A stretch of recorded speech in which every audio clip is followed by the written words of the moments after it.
잠잘 때 듣는 이야기. 세익스피어의 4대 비극 맥베스. 이 이야기는 스코틀랜드가 노르웨이와 한창 전쟁 중일 때부터 시작됩니다. 스코틀랜드에 맥베스라는 훌륭한 장군이 있었습니다. 그는 왕의 친척이기도 했는데 용감하기가 그를 따를 사람이 없었습니다. 그는 전쟁이 있을 때마다 승리로 이끌었으므로 온 백성들로부터 존경을 받았습니다. 그는 얼마 전에 노르웨이 군의 지원을 받은 코더 영주가 반란을 일으키자 단신 대결하여 마지막 승리를 쟁취했습니다.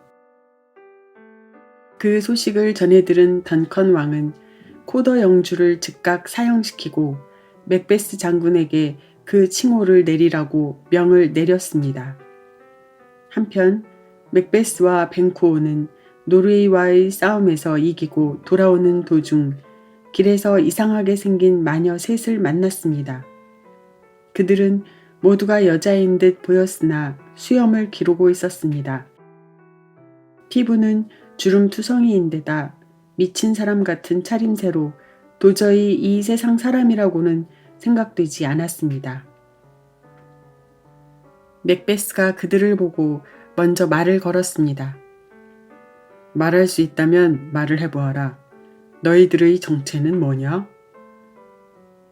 맥베스 장군 만세, 글래미스 영주님 하고 첫 번째 마녀가 말했습니다. 맥베스 만세, 코더 영주님 하고 두 번째 마녀가 말했습니다. 그러자 세 번째 마녀는 맥베스 만세, 앞날의 왕이 되실 분이시여 하면서 인사를 하는 것이었습니다. 그러자 곁에 있던 벤코오가 한마디 했습니다.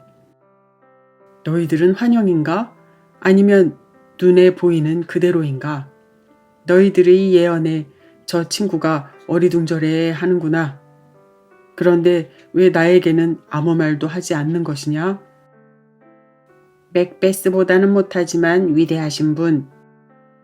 자신은 왕이 되지 못하지만 자손이 왕이 될 분. 만세 맥베스와 벤코오. 마녀들은 제각기 한마디씩 하고는 안개 속으로 재빨리 사라졌습니다.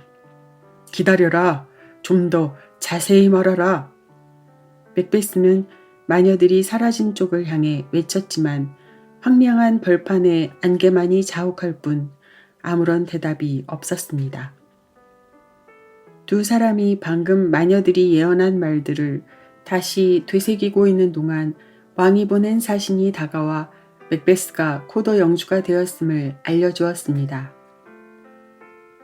코더 영주님, 영광스러운 그 이름은 이제 장군의 것입니다. 맥베스는 속으로 생각했습니다. 그렇다면 마녀들이 진실을 말했단 말인가? 코더 영주는 살아있소. 그런데 어째서 내게 코더 영주라고 하는 거요? 그는 아직 살아있긴 합니다만 반역을 했기 때문에 목숨을 잃게 되었지요. 벤코, 마녀들의 예언이 딱 맞았으니 장군의 자손이 왕이 된다는 것도 믿을만 하겠구려. 벤코는 기쁨의 미소를 지으며 맥베스를 향해 이렇게 말했습니다. 장군, 그런 것을 믿다가는 코더 영주가 되고 나서 국왕까지 마음이 끌리겠소. 벤코는 맥베스가 마녀들의 말에 흔들리고 있다는 것을 알고는 마녀들의 얘기는 잊어버리라고 말했습니다. 왕의 아들들이 온전히 살아있는데 내가 그 자리를 계승하게 된다니. 마녀들의 예언이 맥베스의 머릿속에 자꾸 맴돌았습니다. 만약 내가 왕이 될 운명이라면 가만히 있어도 운명이 나에게 왕관을 안겨줄 것이다. 맥베스는 조급히 생각지 말자고 다짐하면서도 마음에 스며드는 야심을 지워버리기가 어려웠습니다. 맥베스가 집으로 향하고 있을 무렵 그의 집에서는 맥베스의 부인이 맥베스에게서 온 편지를 읽고 있었습니다. 편지에는 맥베스와 벤코오가 마녀를 만난 일이며 그 마녀들이 맥베스와 벤코오에게 던진 예언과 그 예언대로 맥베스가 코더 영주로 임명받아 그 마녀들이 예언을 믿을 수밖에 없다는 얘기들이 적혀 있었습니다. 아무렴요. 당신은 글래미스 영주님, 코더 영주님이 되실 분이죠. 당신이 원하시는 것 결국 얻게 될 것입니다. 어서 오세요. 제가 그렇게 되도록 돕겠어요. 맥베스 부인은 원래 욕심이 많은 여자였으므로 남편의 편지를 받아보고는 흥분을 감추지 못했습니다. 맥베스가 집에 도착하자 맥베스 부인은 남편을 반갑게 맞이했습니다. 사랑스런 아내여, 오늘 밤 덩컨 왕이 이곳에 머물 예정이라오. 그러면 언제 떠나실 예정이랍니까? 아마도 내일이 될 것이요. 그거 참 잘 됐군요. 잘 되다니? 무슨 생각을 하는 거요?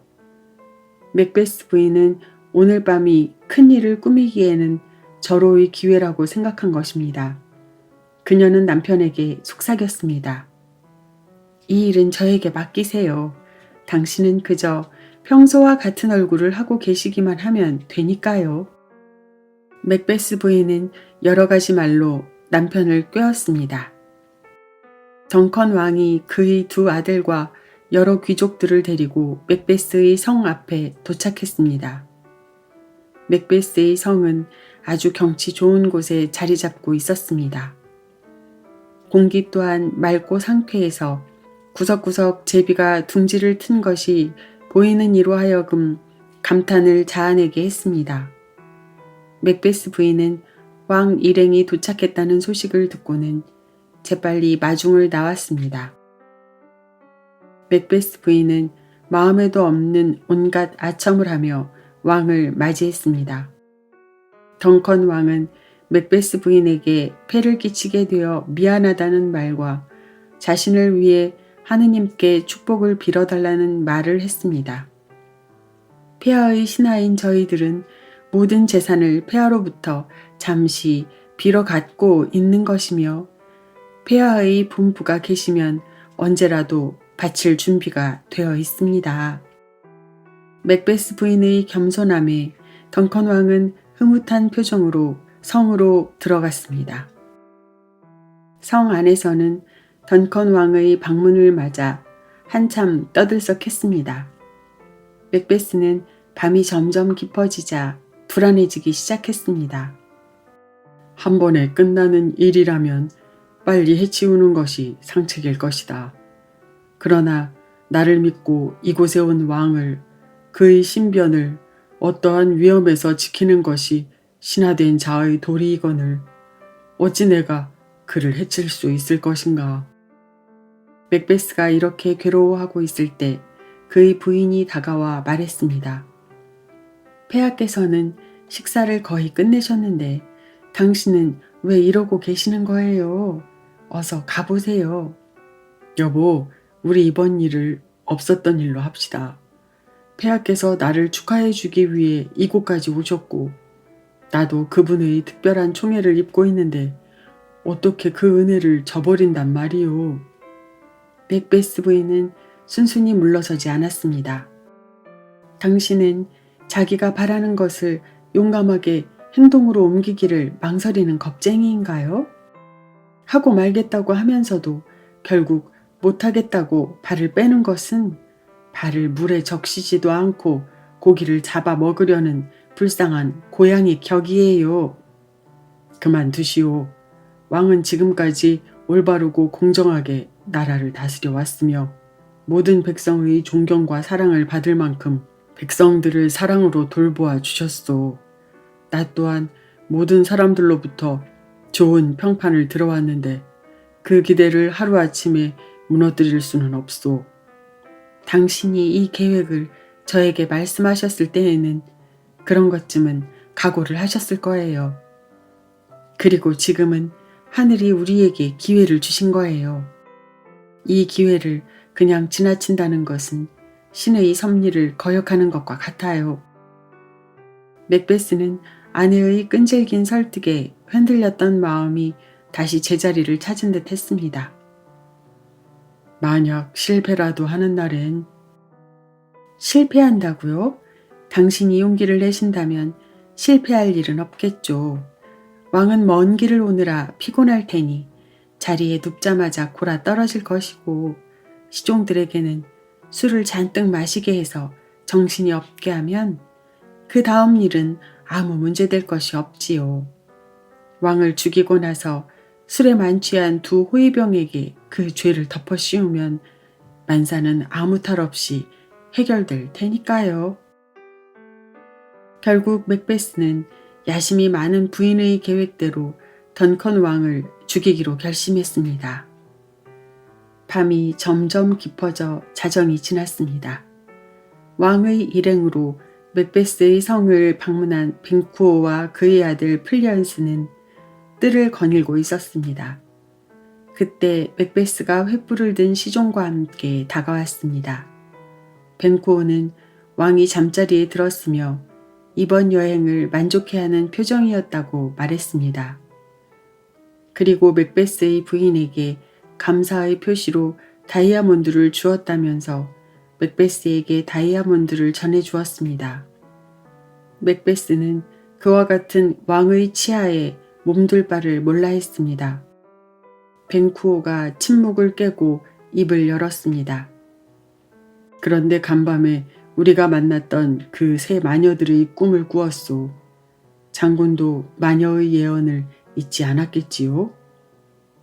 맥베스는 벤쿠오의 물음에 멈칫 놀라는 기색이었으나 이내 태연히 말했습니다. 마녀들에 대해서라면 벌써 잊었소. 언제 시간이 나거든 그 일에 관해서 얘기나 나눕시다. 그러지요. 두 사람은 몇 마디 말을 더 주고받은 뒤 각기 침실로 들어갔습니다. 한편 맥베스 부인은 왕의 호위병에게 잔뜩 술을 먹여 취하게 했습니다. 맥베스 부인은 정신없이 골아떨어진 두 호위병을 보자 자신이 직접 왕을 죽여야겠다는 생각이 들었습니다. 그러나 왕의 잠든 얼굴을 들여다보는 순간 왕의 얼굴이 자신의 아버지와 닮아서 해치울 수가 없었습니다. 맥베스 부인이 왕의 방을 나와 계단 쪽으로 가는데 맥베스가 양팔이 피투성이가 된 채 왼손에는 두 자루의 칼을 쥐고 겁에 질려 서 있었습니다. 해치웠어. 무슨 소리 듣지 못했소? 당신이 소리를 내지 않았나요? 너무 깊이 생각지 마세요.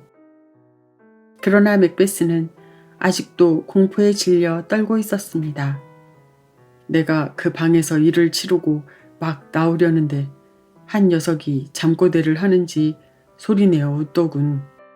그러자 한 녀석이 살인이야 하고 부르짖더군. 그 소리에 두 놈 다 잠에서 깨어났소. 나는 그 자리에 얼어붙은 듯한 자세로 서서 그들이 다시 잠들기를 기다렸는데 이윽고 그들은 기도를 드리더니 이내 잠들었소. 한쪽이 기도 중에 신이여 저희에게 자비를 베푸소서 하자 다른 하나가 아멘 하고 대답했소. 나는 도저히 아멘이라고 말할 수 없었소.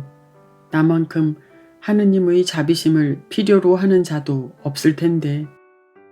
맥베스는 계속 중얼거렸습니다. 어디선가 이렇게 외치는 소리가 들리는 것 같았소. 이젠 잠을 잘 수 없다. 맥베스가 잠을 죽여버렸다. 매일매일 생명력을 불어넣어주는 잠이여. 맥베스 부인은 남편이 환상에 사로잡혀 계속 횡설수설하자 그대로 두었다가는 미쳐버릴 것 같았습니다.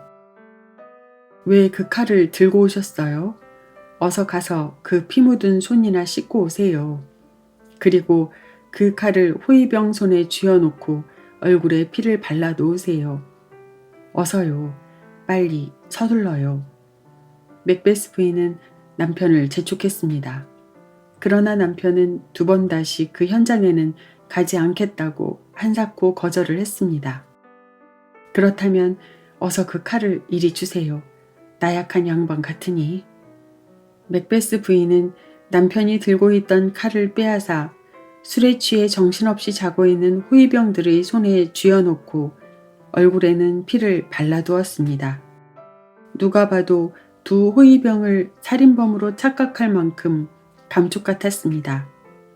맥베스 부인은 남편과는 달리 강심장의 소유자였습니다. 처참하게 살해된 왕의 시체를 보고도 눈 하나 깜짝하지 않고 하나하나 뒤처리를 끝냈습니다. 맥베스 부인은 조용히 방을 빠져나와 남편이 기다리고 있는 방으로 돌아왔습니다. 당신은 아직도 떨고 계시군요. 어서 손을 씻으세요.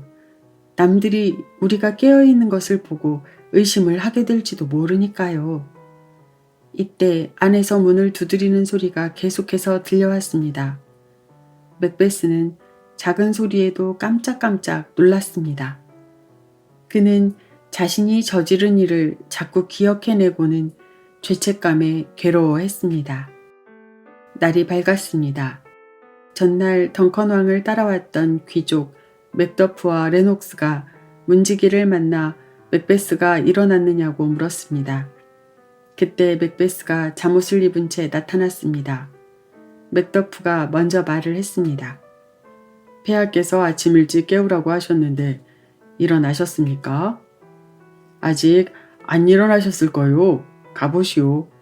맥더프가 왕을 깨우러 간 사이에 레녹스는 맥베스에게 간밤에 유난히 어수선했다면서 연통이 바람에 날아갔는가 하면 하늘에서 괴이한 소리가 들려오는 등 불길한 일이 있을 듯한 징조가 있었다고 말했습니다. 맥베스는 역시 자신이 저지른 일을 생각하면 아직도 소름이 오싹 끼치는지라 무어라 할 말이 없었습니다. 이윽고 왕의 방에 들어갔던 맥더프가 하얗게 질린 얼굴로 뛰어나왔습니다. 아, 무서운 일이다. 생각할 수도 말로도 할 수 없는 끔찍한 일이 일어났다. 맥베스와 레녹스는 도대체 무슨 일이냐고 물었습니다. 방에 들어가 보시오. 차마 눈뜨고 볼 수 없는 참혹한 일이 일어났소.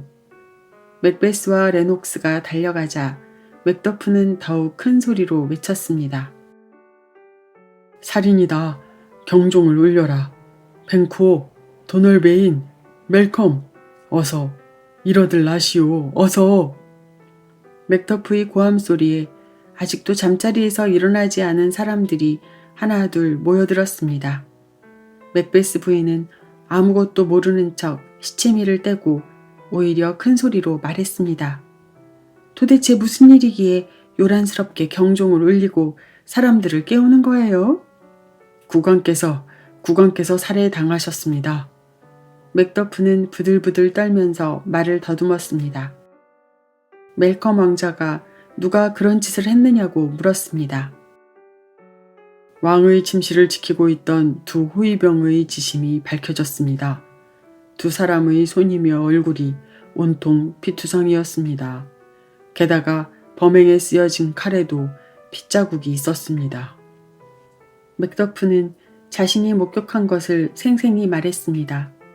맥베스는 그 기회를 잡아 자신이 분노가 끌어 두 호위병을 단칼에 베어버렸노라고 말했습니다.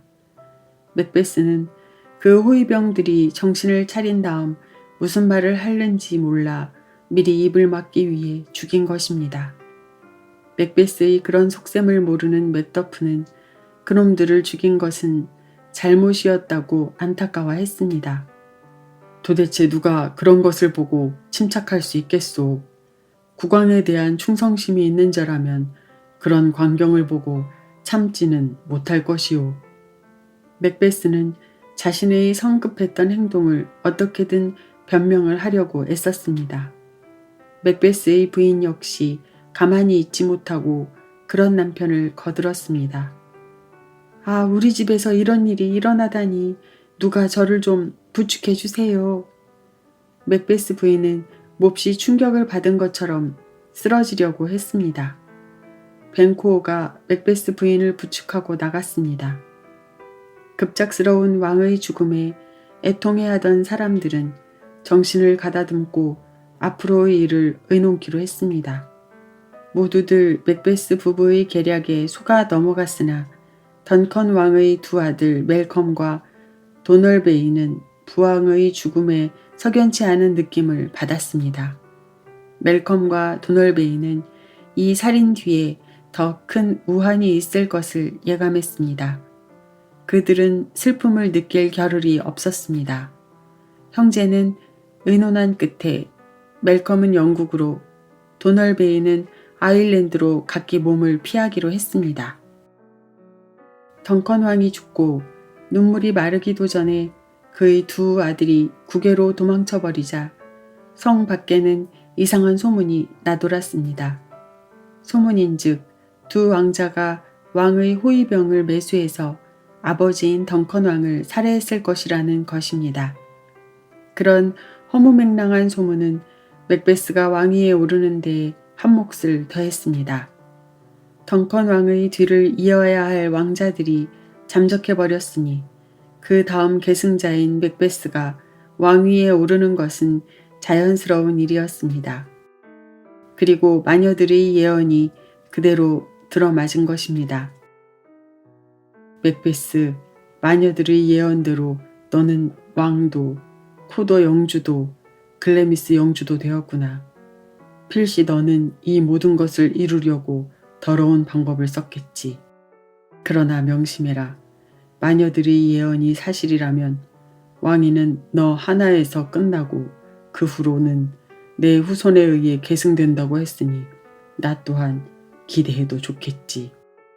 벤코호가 마녀들의 예언을 되새기며 꿈에 부풀어 있는 것과는 반대로 맥베스는 불안해했습니다. 왜냐하면 자신이 왕이 되어도 벤코호의 자손이 스코틀랜드의 왕위를 계승하게 될 것이라는 마녀들의 예언이 머릿속에서 떠나지 않았습니다. 내 자손이 아닌 그의 자손이 왕권을 계승하게 된다면 나는 결국 벤코호의 자손을 위하여 내 마음을 더럽혔단 말인가? 아니다. 그럴 수는 없다. 그것이 나의 운명이라면 나는 그 운명과 끝까지 싸울 테다. 맥베스는 궁리를 하던 끝에 마침내 벤코호와 그의 아들 플리언스를 없애기로 결심했습니다. 맥베스는 덩컨 왕을 죽였을 때처럼 또다시 살인을 하기 위해 치밀한 계획을 세웠습니다. 그는 먼저 만찬회를 열어 많은 사람들을 초대했습니다. 그리고 벤코호에게 꼭 참석해달라고 신신당부했습니다. 그리고는 자객을 불러들여 벤코호를 없앨 방법을 지시했습니다. 한편 맥베스 부인도 불안하기는 마찬가지였습니다. 정당한 방법으로 부귀영화를 얻지 못했기 때문인지 정상에 올라앉았어도 허망할 뿐 만족할 수가 없었습니다. 차라리 살해당하는 것이 더 편할 것 같이 생각될 정도였습니다. 맥베스 부인은 남편의 괴로워하는 심정을 누구보다도 잘 아는지라 위로의 말을 던졌습니다. 폐하, 그 두 사람도 언제까지 살아있지는 않을 것입니다. 그러니 근심을 털어버리시고 명랑한 얼굴로 손님들을 맞을 준비나 하세요. 고맙소. 당신의 말을 들으니 위안이 되오. 두 사람도 오늘 밤이 마지막이 될 것이오. 그러니 당신도 이제는 안심하고 지내시오. 맥베스 부인은 남편이 무슨 큰일을 도모하고 있음을 짐작했습니다. 그러나 모른 척하고 있기로 했습니다. 밤이 깊어지자 궁전에서는 만찬의 준비가 한창이었습니다. 궁전에서 가까운 길가 한쪽에서 3명의 남자가 손님을 기다리고 있었습니다. 그들은 다름 아닌 맥베스의 특별한 명령을 받은 자객이었고 그들이 기다리고 있는 손님은 바로 벤코호와 플리언스였습니다. 벤코호와 플리언스는 왕의 초대를 받아 궁전으로 향하는 중이었습니다. 아버지와 아들은 어둠 속에 자신들의 목숨을 노리는 눈이 있다는 것을 전혀 의식하지 못하고 말을 재촉했습니다. 자객들이 자신들이 맡은 역할을 다시 확인하고 있으려니까 말발굽 소리가 가까이 다가오고 있었습니다. 자객들은 드디어 때가 왔다고 서로에게 신호를 보냈습니다. 벤쿠오는 저 멀리 성이 보이자 하늘을 올려다보며 말했습니다. 오늘 밤에는 비가 올 것 같군. 그러자 기다렸다는 듯이 자객들이 두 사람을 향해 달려들었습니다. 플리언스, 도망가라 어서. 플리언스는 아버지가 자객들을 상대로 싸우는 틈을 타서 급히 도망쳤습니다. 그리고 벤쿠오는 자객들이 휘두른 칼에 맞아 그 자리에서 죽고 말았습니다. 자객들은 플리언스를 놓친 것을 안타깝게 생각했습니다. 맥베스가 왕위에 오른 것을 축하하는 만찬회가 시작되었습니다. 그날 밤 왕의 초대를 받은 사람은 하나도 빠짐없이 참석했는데 단 한 사람, 벤쿠오의 자리는 비어 있었습니다. 왕과 왕비는 찾아온 손님들을 반갑게 맞았습니다. 왕은 곧 한 사람에게 건배를 했습니다. 맥베스는 이제 방해물도 제거되었으니 마음껏 즐거워해도 좋을 거라고 생각했습니다. 그때 자신이 보낸 자객이 살며시 다가와 결과를 보고했습니다. 맥베스는 자객으로부터 플리언스가 도망쳤다는 말을 전해 듣고 다시 불안에 휩싸였습니다.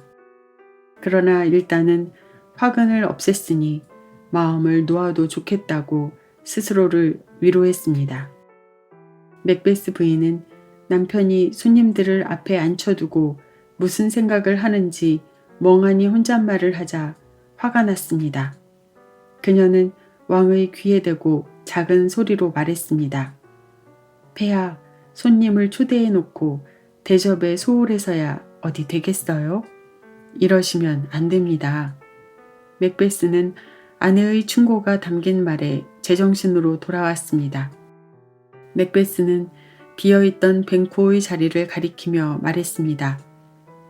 자, 이제 이 나라의 이름난 귀족들이 다 모였는데 벤쿠오 장군은 웬일로 소식이 없는 걸까? 분명 참석한다고 약속했었는데. 맥베스는 그의 신변에 무슨 일이라도 있는 건 아닌지 모르겠다고 걱정하는 채 했습니다. 그러자 신하 하나가 벤쿠오를 비난하고 나섰습니다. 약속을 해놓고 지키지 않는 자라면 비난을 받아 마땅합니다. 신하들은 맥베스에게 자리에 앉기를 권했습니다. 맥베스가 자신의 자리를 찾아 앉으려고 보니 그 자리에 죽은 벤쿠오 유령이 앉아 있었습니다. 맥베스는 놀라지 않을 수 없었습니다. 맥베스는 유령을 향해 말했습니다. 너는 왜 피투성이가 된 머리카락을 내게 대고 흔드느냐? 맥베스가 허공에 대고 말을 거는 것을 본 왕비가 일어나며 어리둥절해 있는 손님들을 향해 말했습니다. 여러분, 놀라지 마십시오. 폐하께서는 젊었을 때부터 간혹 이런 버릇이 있었습니다. 그러니 폐하께 신경 쓰지 마시고 계속 음식을 드시면 폐하께서도 곧 좋아지실 겁니다. 왕비는 사람들을 안심시킨 다음 왕에게로 가서 그의 귀에 대고 작은 소리로 속삭였습니다. 여보, 제발 정신 좀 차리세요. 당신이 이렇게 떨고 있으니 사람들이 이상하게 생각하잖아요. 당신은 환영을 보고 계시는 거라고요. 그러니 진정하시고 어서 자리에 앉으세요. 그러나 맥베스의 귀에는 왕비의 말이 들리지 않았습니다. 나는 분명 보았소. 저걸 봐. 저걸 보라고. 맥베스는 허공을 향해 손짓을 했습니다. 제발 헛소리는 집어치우세요. 정말 망신스럽군요. 왕비는 사람들이 눈치채지 못하게 맥베스를 진정시키려고 애썼습니다. 맥베스는 왕비의 간곡한 부탁에 망상을 거두고 다시 자리로 갔습니다. 맥베스는 손님들 앞에서 자신의 무례를 사과한 뒤 그 자리에 참석하지 않은 벤쿠오를 위하여 건배를 하자고 말했습니다. 맥베스가 귀족들과 축배를 들고 있을 때 또다시 유령이 나타났습니다. 맥베스는 놀라서 술잔을 떨어뜨렸습니다. 물러가라. 왜 나를 노려보는 것이냐. 그런다고 내가 겁을 먹고 숨기라도 할 줄 아느냐? 어디 나와 한판 겨뤄보겠느냐? 맥베스는 보이지 않는 유령을 상대로 정신없이 소리를 질렀습니다. 다른 사람들의 눈에는 벤코 유령이 보이지 않았으므로 빈자리를 가리키며 헛소리를 하는 맥베스를 이해하지 못했습니다.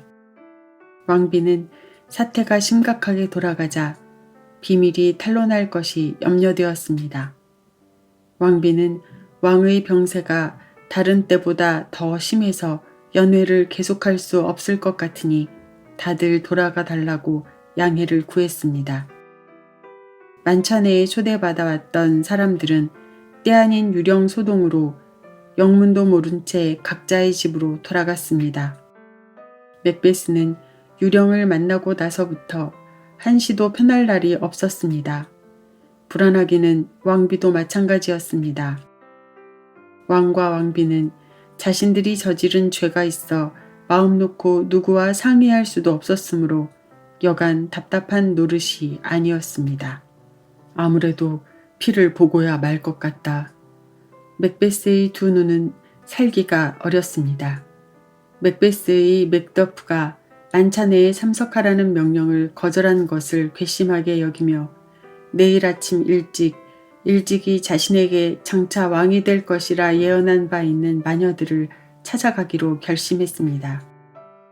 앞으로 자신의 운명이 어떻게 바뀔지 최악의 결과가 나오더라도 자신의 이익을 위해서라면 망설일 것이 없다고 생각했습니다.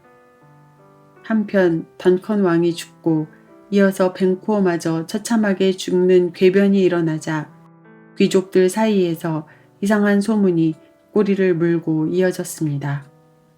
소문인즉 던컨 왕을 암살한 두 왕자는 영국으로 도망가서 에드워드 왕의 보호를 받고 있으며 벤코어 역시 그의 아들 플리언스에 의해 살해되었는데 그도 어디론가 몸을 숨기고 있다는 것이었습니다. 맥더프는 만찬회에 불참했다는 이유로 왕의 노여움을 사 위험을 느끼고 피신하고 있으며 모든 소식을 들은 맥베스가 진노해서 그에 대한 보복으로 전쟁을 일으킬 준비를 하고 있다는 내용이었습니다.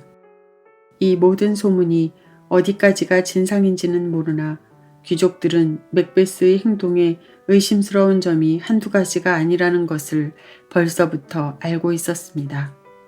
그들은 정의의 편에 서 계시는 하느님이 선과 악을 가려내어 하루속히 혼란스러운 정국이 안정되기를 바랬습니다.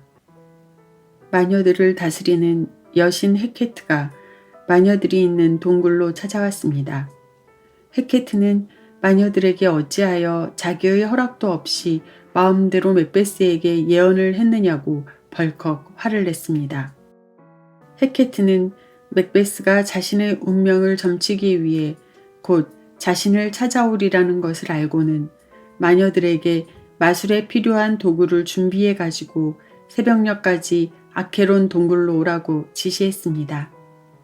헤케트가 마녀들과 만나기로 약속한 동굴 중앙에는 끓는 가마솥이 걸려 있었습니다.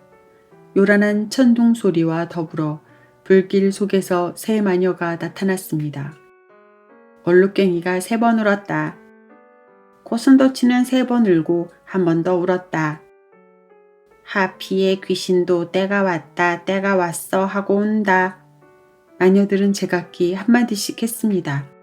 그리고는 펄펄 끓는 가마솥에 두꺼비, 개구리 발바닥, 박쥐의 털과 개의 혓바닥, 올빼미의 날개, 용의 비늘, 굶주린 상어의 밥통과 창자, 신을 모독한 유태인의 간, 터키인의 코, 어린애의 손가락 등 보기만 해도 소름 끼치는 것들을 차례로 집어넣으며 주문을 외웠습니다. 가마솥아 끓어라. 불꽃이여 다 올라라. 마녀들은 가마솥 주위를 빙빙 돌며 솥 안을 휘저었습니다. 마녀들이 주문을 외우며 가마솥 주위를 돌고 있을 때 맥베스가 왔습니다. 맥베스는 눈앞에 벌어진 광경에 속이 뒤집힐 것 같았습니다. 그는 자신이 여기에 온 목적을 생각하고는 애써 참으며 말했습니다. 마녀들아, 너희들이 어떻게 해서 예언을 하는지 알 수 없지만 내게 대답해다오. 지금 어떤 천재지변이 일어나든 상관없으니 내가 묻는 것에만 대답해다오. 좋소, 우리가 대답해 주겠소. 그런데 우리한테서 듣겠소? 아니면 우리들의 스승에게서 듣겠소? 너희 스승을 불러다오. 마녀들은 지옥의 악령을 불러내기 위하여 가마솥에 자기 새끼를 9마리나 잡아먹은 암돼지 피를 짜 넣었습니다. 그리고 살인자가 교수대에서 흘린 기름을 불길 속에 던져 넣어 불길을 돋우었습니다. 마녀들은 주문을 외웠습니다. 지옥에 있는 모든 악령들아, 모두를 나타내어라. 그러자 요란한 천둥 소리와 함께 가마솥 안에서 첫 번째 악령이 투구를 쓰고 나타났습니다. 맥베스 맥더프를 조심하라. 파이프의 영주를 조심하라. 악령은 이 말 한마디를 남기고 사라졌습니다. 맥베스는 자신의 본심을 꿰뚫은 악령에게 한마디 더 듣고 싶어 했지만 마녀는 그에게 아무 말도 하지 말라고 일렀습니다. 잠시 후 두 번째 악령이 피투성이 얼굴을 한 어린아이의 모습으로 나타났습니다. 맥베스, 맥베스, 맥베스 두려워 말라. 대담하게 결단성 있게 행동하라. 여자의 몸에서 태어난 자로서 맥베스를 해칠 자는 없다. 그 말을 들은 맥베스는 회심의 미소를 지었습니다. 그렇다면 맥더프쯤은 겁낼 것이 없다. 그렇지만 맥더프, 너를 살려둘 수는 없다. 이제야 공포심에서 벗어나 천둥 소리에도 편히 잠들 수 있을 것 같다. 두 번째 악령이 말없이 사라지고 이번에는 왕관을 쓰고 손에 나뭇가지를 든 세 번째 악령이 나타났습니다. 맥베스, 사자와 같은 기상을 지니고 당당하게 살아라. 누가 음모를 꾸미건 누가 화를 내건 신경 쓰지 말아라. 버남의 큰 숲이 던시네인의 언덕을 넘어 쳐들어오지 않는 한 맥베스는 결코 멸망하지 않으리라. 세 번째 악령의 예언에 맥베스는 의기양양해서 큰 소리를 쳤습니다.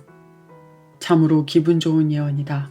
그 누가 숲을 움직일 수 있으며 또 숲이 어떻게 언덕을 넘어오겠는가. 결국 이 맥베스는 생명이 다할 때까지 왕위를 차지할 것이다. 그런데 한 가지 알고 싶은 게 있다. 너의 신통력에게 묻겠다. 과연 벤쿠의 후손이 이 나라를 다스리게 되느냐? 마녀들은 그 이상 알려고 하지 말라고 충고했습니다. 그러나 불안한 맥베스는 기어코 그 대답을 듣고자 고집했습니다. 그러자 가마솥이 땅속으로 가라앉고 은은한 음악 소리가 들려오며 왕의 모습을 한 8명의 그림자가 하나씩 동굴안을 가로질러 갔습니다. 8번째 왕은 손에 거울을 들고 있었으며 그 뒤에 벤코의 환영이 나타났습니다. 맥베스는 피투성이 얼굴을 한 벤코를 보자 기절할 듯이 놀랐습니다. 벤코우는 거울에 비친 사람들을 가리키며 웃음을 지어 보이더니 사라졌습니다. 맥베스는 그들이 모두 벤코의 후손이며 그들이 그의 뒤를 이어 스코틀랜드를 통치하게 될 것이라는 것을 알았습니다. 맥베스는 두려움에 몸을 떨었습니다. 자기에게 왜 이런 꼴을 보여주느냐며 마녀들에게 욕을 퍼부었습니다. 마녀들은 맥베스를 위로하기 위해 음악에 맞추어 춤을 추더니 사라졌습니다. 맥베스는 아무 말 없이 사라진 마녀들을 향해 저주를 퍼부었습니다. 맥베스가 마녀들의 동굴에서 돌아오니 맥더프가 영국으로 도망쳤다는 소식이 그를 기다리고 있었습니다. 맥더프는 그의 비위에 거슬리는 존재였습니다. 그리고 무엇보다도 꺼림직한 것은 맥더프가 자신을 의심하고 있다는 사실이었습니다. 그래서 그를 없애야겠다고 생각했었는데 영국으로 도망쳤다니 여간 원통한 일이 아니었습니다. 맥베스는 자신 안에 숨겨진 잔인한 일면을 드러냈습니다. 이제는 자신의 야욕을 위해서 물불을 가리지 않기로 했습니다. 그는 맥더프의 성을 공격하고 아내와 자식, 친척들까지 모조리 없애 씨를 말리기로 결심했습니다. 맥더프의 성에서는 맥더프의 부인이 남편이 왜 처자식을 버리고 영국으로 떠났는지 궁금해하고 있었습니다. 맥더프 부인은 남편이 원망스럽기까지 했습니다. 맥더프 부인에게 맥더프가 영국으로 도망쳤다는 소식을 갖고 온 로스는 부인을 위로하며 말했습니다. 진정하십시오. 맥더프는 현명하고 사리분별이 정확한 분이시니 언젠가 그 오명을 씻을 날이 있을 겁니다. 그러니 뜬 소문을 믿지 마십시오. 저는 잠시 이곳을 떠났다가 다시 찾아뵙겠습니다. 부디 그때까지 무사하시기를 빕니다. 로스는 정중히 인사를 하고 떠났습니다. 맥더프 부인은 앞으로 어떻게 살아가야 할지 눈앞이 캄캄했습니다. 남편이 반역자로 낙인이 찍혔으니 자신이나 아이들이나 떳떳이 얼굴을 들고 다닐 수 없게 되었습니다. 그래도 희망이 있다면 남편이 살아있으니 로스의 말처럼 언젠가 누명을 벗고 돌아올 날이 있다는 기다림이었습니다. 맥더프 부인이 남편의 안전을 걱정하고 있을 때 사신이 찾아왔습니다. 사신은 맥더프 부인에게 신변이 위험하니 자식들을 데리고 속히 다른 곳으로 몸을 피하라고 일러주었습니다. 맥더프 부인은 잘못한 것이 없는데 어디로 피하라고 그러느냐며 냉정히 고개를 돌렸습니다. 사신이 돌아간 뒤 맥더프 부인이 방심한 틈을 타 자객이 살며시 숨어들어왔습니다. 자객은 다짜고짜 맥더프가 숨어있는 곳을 대라고 다그쳤습니다. 맥더프 부인은 대답하지 않았습니다. 그러자 자객은 곁에 있던 맥더프의 아들을 칼로 찔렀습니다. 아들이 비명을 지르며 쓰러지자 맥더프 부인은 남은 자식들을 데리고 정신없이 도망쳤습니다. 맥베스의 검은 손을 피해 영국으로 피신한 멜컴과 맥더프는 서로 뜻이 통하는 관계로 마음을 터놓고 대화를 나누었습니다. 선왕의 뒤를 이어 스코틀랜드의 왕이 되었어야 할 멜컴은 비록 쫓기는 신세가 되어 이국 땅에 와 있지만 맥베스의 지배에서 피눈물을 흘리고 있을 국민들을 생각하면 한시도 마음 편할 날이 없었습니다. 멜컴은 처자식을 버리고 영국으로 도망온 맥더프가 의심스러웠습니다. 멜컴은 자신의 심정을 안으로 숨기고 맥더프의 심중을 엿보기로 했습니다. 멜컴은 만일 자신이 맥베스를 물리치고 조국 스코틀랜드의 왕이 된다면 조국은 더 큰 고통을 겪게 될 것이라고 말했습니다. 자신은 왕으로서의 미덕을 갖추고 있지 않아 나라를 다스리는 데는 맥베스가 오히려 자신보다 더 적격이라는 등 맥더프로 하여금 실망을 느끼는 말만 골라 했습니다. 맥더프는 멜컴의 말에 충격을 받은 듯 앞으로 스코틀랜드와는 인연을 끊겠다고 선언할 자세를 보였습니다. 멜컴은 맥더프와 이야기를 나누는 동안 그가 믿을 만한 사람이라고 확신하게 되었습니다. 두 사람은 이로써 의기투합하여 조국을 폭군의 소나귀에서 구하기로 결의했습니다. 그와 때를 같이하여 스코틀랜드로부터 로스가 조국의 소식을 갖고 왔습니다. 로스는 익히 알고 있는 조국의 상황을 두 사람에게 낱낱이 들려주었습니다. 맥더프는 자신이 두고 온 가족의 소식을 듣고자 했습니다. 로스는 차마 입을 열 수가 없었습니다. 어서 숨기지 말고 말해주시오. 맥더프는 불길한 예감이 들었습니다. 로스가 전한 바에 의하면 맥더프의 성이 불의의 습격을 받았으며 가족도 몰살을 당했다는 것이었습니다. 맥더프는 일시에 사랑하는 가족을 잃고 어쩔 줄 몰라 했습니다. 맥더프는 끓어오르는 분노를 억누르려고 이를 악물었습니다. 나 때문이다. 내 잘못으로 그들이 몰살당한 것이다. 왜 신은 그대로 구경만 하고 계셨을까? 그런 극악무도한 자를 그대로 보고만 계셨단 말인가? 맥더프는 신을 원망했습니다.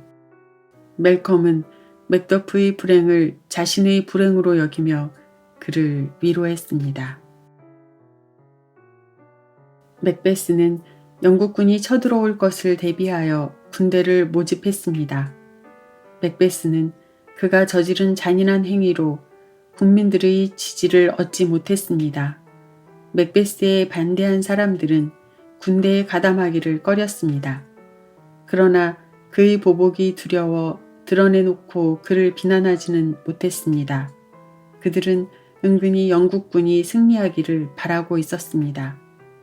맥베스가 출전하고부터 왕비는 더욱 불안해했습니다. 그녀는 밤마다 악몽에 시달리며 헛소리까지 했습니다.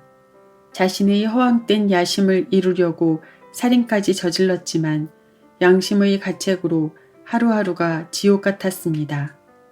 왕비를 곁에서 모시고 있는 시녀는 왕비의 병세가 날이 갈수록 심해지자 왕비의 기이한 행동을 시의에서 털어놓으며 도움을 청했습니다.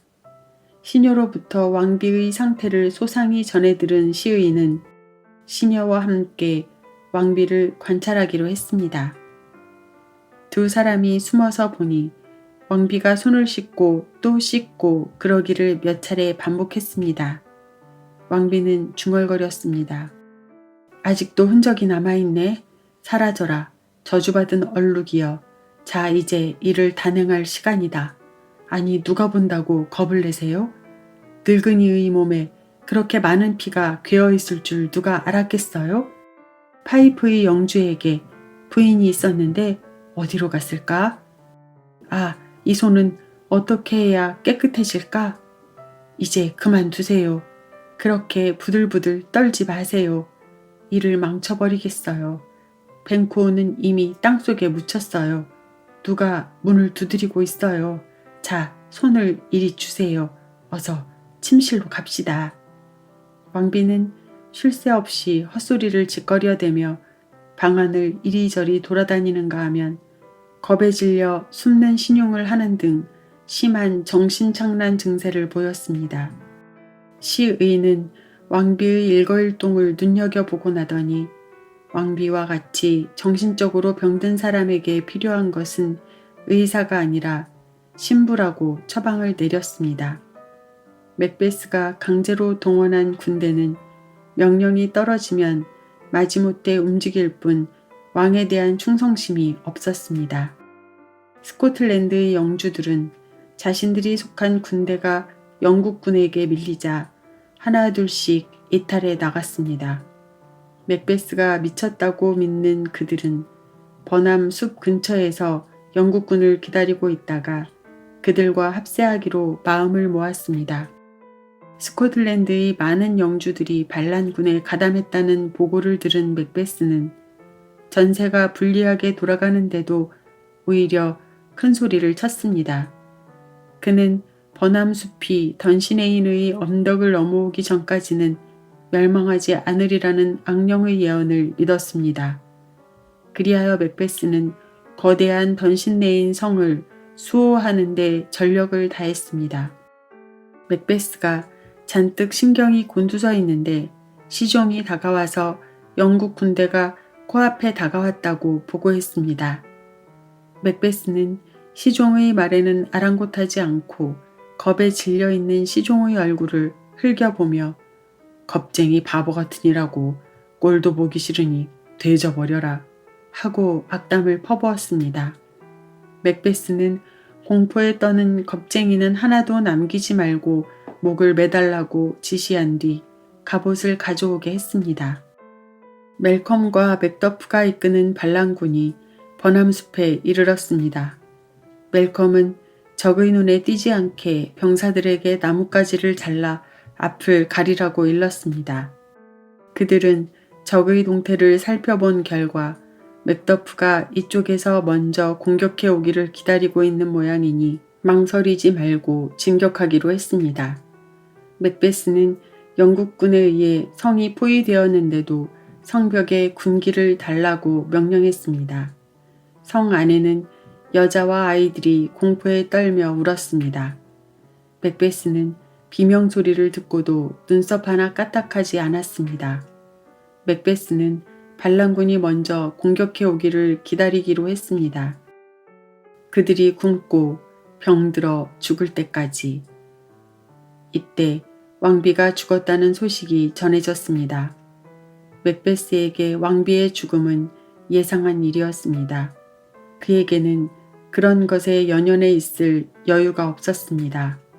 맥베스에게 그보다 더 놀라운 소식이 기다리고 있었습니다. 정찰을 나갔던 파수병이 버남숲이 움직이는 것을 보았다고 보고했습니다. 맥베스는 당치도 않는 소리라며 벌컥 화를 냈습니다. 내 이놈, 내 놈의 말이 거짓임이 드러나면 내 놈을 저 나뭇가지에 산채로 매달아 굶겨 죽일 것이고 만약 내 말이 사실이면 대신 나를 매달아도 좋다. 파수병의 말이 사실이라면 이제는 도망칠 수도 물러설 수도 없는 몸. 차라리 정정당당히 싸우다가 죽기로 결심했습니다. 맥베스는 갑옷을 입고 전쟁터로 나섰습니다. 파수병의 눈에 버남숲이 움직이는 것처럼 보인 것은 멜컴 군대가 버남숲을 지나올 때 실제 병력보다 많게 보이기 위해 나뭇가지를 잘라 틀고 진격해왔기 때문에 멀리서 보면 마치 숲 전체가 움직이는 것처럼 보였던 것입니다. 맥베스는 다른 의미로 생각했지만 이번에도 악령의 예언은 들어맞았습니다. 맥베스는 악령의 말을 떠올렸습니다. 여자의 몸에서 태어난 자로서 맥베스를 멸망시킬 자는 없다. 맥베스는 끝까지 악령의 예언에 의지해 보기로 했습니다. 전쟁터에서는 치열한 전투가 벌어지고 있었습니다. 그러나 전세는 멜컴의 군대 쪽에 유리하게 돌아가고 있었습니다. 맥베스의 병사들은 같은 편이면서도 둘로 나뉘어 싸웠습니다. 많은 병사들이 맥베스에게 등을 돌리고 멜컴을 지지하고 나섰습니다. 성은 벌써 함락되고 맥베스는 궁지에 몰리게 되었습니다. 악에 바친 맥베스는 닥치는 대로 칼을 휘둘렀습니다. 그에게 후퇴란 있을 수 없었습니다. 자, 덤벼라. 여자의 몸에서 태어난 놈이라면 나는 두렵지 않다. 맥더프는 맥베스의 고함 소리를 듣는 순간 정신이 번쩍 들었습니다. 마침내 맥베스와 맥더프는 마주 서게 되었습니다. 맥베스는 맥더프를 경계하라 는 악령의 충고가 생각나 돌아서려고 했으나 맥더프가 그의 앞을 막고 노려보았습니다. 비켜라. 너만은 해치고 싶지 않다. 너와 말싸움하고 싶지 않다. 내 놈은 내 손에 죽어야만 내 처자식의 망령에 시달리지 않을 것이다. 맥더프는 맥베스를 향해 칼을 높이 치켜들었습니다. 맥더프, 내가 아무리 날뛰어도 나를 어쩌지는 못할 것이다. 내 몸에는 마력이 붙어 있어. 여자의 몸에서 태어난 인간은 나를 굴복시키지 못한다. 그 마력은 이제 단념하라. 내 놈이 믿고 있는 마녀들한테 물어봐라. 이 맥더프는 다리 차기도 전에 어머니의 배를 가르고 태어난 몸이다. 그 말을 짓거리는 내 혓바닥은 저주를 받을 것이다. 맥베스는 마지막 희망이 무너져 내리는 것 같은 절망을 느꼈습니다. 그는 마귀의 속임수에 속아 넘어간 자신을 한탄했습니다. 맥베스는 더 이상 싸우지 않겠다며 발을 뺐습니다. 좋다. 살고 싶다면 내 소원을 들어주마. 오래오래 세상의 웃음거리가 되게 해주겠다. 맥더프에게 심한 모욕을 당한 맥베스는 화가 머리 끝까지 치솟았습니다.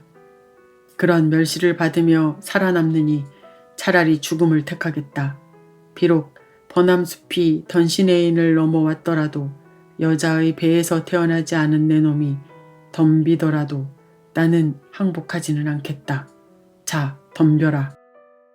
맥베스는 미친 듯이 맥더프에게 덤벼들었습니다. 두 사람의 결전은 맥더프의 승리로 끝이 났습니다.